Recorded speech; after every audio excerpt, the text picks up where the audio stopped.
Si nous voulons découper des étiquettes par section, nous allons démarrer le mode Roll to Cut. Dans la toolbox, nous allons sélectionner User Interface et ensuite choisir Roll to Cut à la place de Roll to Roll. Nous cliquons ensuite sur Submit et l'espace Page per Cut est désormais actif. Je peux par exemple indiquer 5, ce qui signifie que toutes les 5 étiquettes, l'imprimante effectuera une découpe pendant le job. Je vais ensuite cliquer sur Submit pour enregistrer les réglages. Nous allons vérifier le format en déplaçant la souris vers le coin inférieur gauche. Nous pouvons voir que le format est de 101 sur 76 mm. Nous cliquons sur l'icône imprimante, sélectionnons M1C Series Driver et ensuite les propriétés. Car si vous regardez ici, vous voyez que le réglage est sur format A4, ce qui n'est pas bon. Nous allons dans Propriétés et là, nous avons un certain nombre de paramètres que nous pouvons ajuster. En ce qui concerne Portrait Landscape, nous n'allons rien changer. C'est le software qui va déterminer laquelle des deux choisir. Vous pouvez éventuellement adapter Rotate 180 degrés s'il s'avère que vos étiquettes ne sont pas dans le bon sens sur le rouleau. Pour plus tard, par exemple, lors de l'étiquetage automatique. Ceci est l'impression au miroir. Au cas où vous imprimez du matériel en continu, vous pouvez choisir le mode Stitch, ce qui implique que les étiquettes seront imprimées l'une contre l'autre sans comporter d'espace entre deux étiquettes. Si votre PC semble plus lent, il est possible qu'il éprouve des difficultés à envoyer le job vers l'imprimante. Dans ce cas-là, vous pouvez activer l'option Buffer. Le type de matériel que nous sélectionnons ici correspond au type de matériel chargé dans l'imprimante. Dans ce cas-ci, nous avons chargé du DJG 005 qui est un papier high gloss. Je peux choisir le format ici. Vu que c'est la première fois que je vais imprimer avec l'imprimante, je vais d'abord régler le Custom Size. Une fois le format enregistré, je peux l'utiliser dans n'importe quel programme. J'appuie sur Custom Size, je donne un nom au matériel, par exemple 101,6 sur 76,2, et ensuite je règle les mensurations.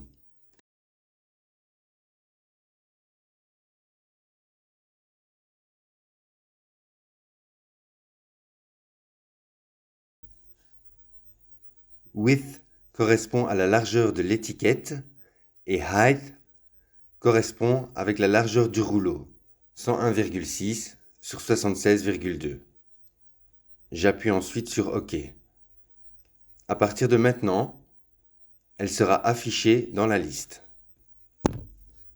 Je sélectionne mon format. Ensuite, il y a la qualité d'impression. Je vais choisir la meilleure qualité. C'est moitié moins rapide qu'en qualité normale, mais c'est la meilleure qualité possible. Si je choisis la qualité normale, la vitesse se règle automatiquement. C'est alors l'imprimante qui va déterminer la vitesse idéale par rapport au matériel sur lequel nous allons imprimer. Vous pouvez éventuellement réduire la vitesse de Best à 50% si votre matériel n'est pas à 100% compatible jet d'encre, ce qui donnera au papier plus de temps pour ça. La sélection de couleurs. Ici, c'est pour imprimer en couleur, et ici, pur en noir et blanc, et Composite Black en noir et blanc à partir de la cartouche de couleur.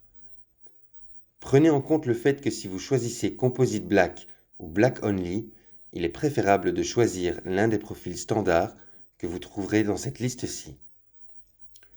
Nous pouvons également adapter le layout. Pour le resize, en principe, on ne modifie jamais rien. Laissez-le toujours sur Original Size. Le Printing Adjustment va nous servir à centrer l'image sur l'étiquette. Ceci est le sens de l'impression. Vous avez votre imprimante qui est ici, et ici l'étiquette qui en ressort. Si nous allons plus vers l'avant, nous pouvons donner une valeur négative du Top Adjustment. Cette valeur sera indiquée en millimètres. Au cas où nous voudrions aller à gauche ou à droite. Pour aller plus à gauche, nous allons donner une valeur négative. Ici, vous avez votre imprimante, l'étiquette en ressort comme ceci, Left Adjustment, négatif. Si nous allons vers la droite, nous indiquons une valeur positive. Le Bottom Adjustment. Là, c'est pour agrandir la zone d'impression. Lorsque l'imprimante verra le bord de l'étiquette, elle s'arrêtera d'imprimer. Nous voulons que l'imprimante imprime légèrement plus. Dans le cas présent, c'est une impression simple pour laquelle nous n'imprimons pas sans bord. Du coup, nous n'allons pas y toucher. Au cours d'une autre vidéo, j'expliquerai comment imprimer sans bord.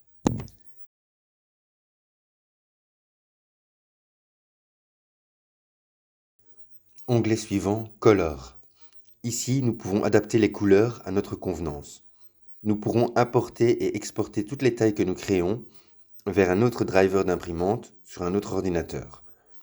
Ceci est une mini toolbox, mais nous choisissons d'utiliser la toolbox qui a été installée avec le driver.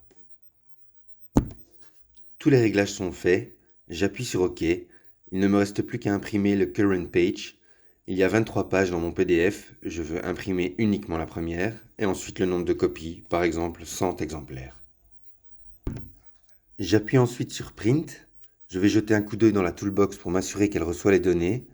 Nous voyons ici Printing, Preparation, les données sont en cours de réception.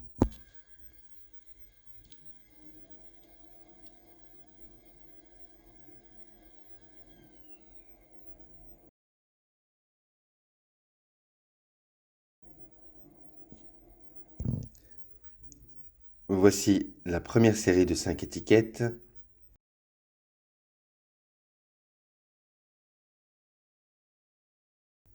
La série suivante, et ainsi de suite.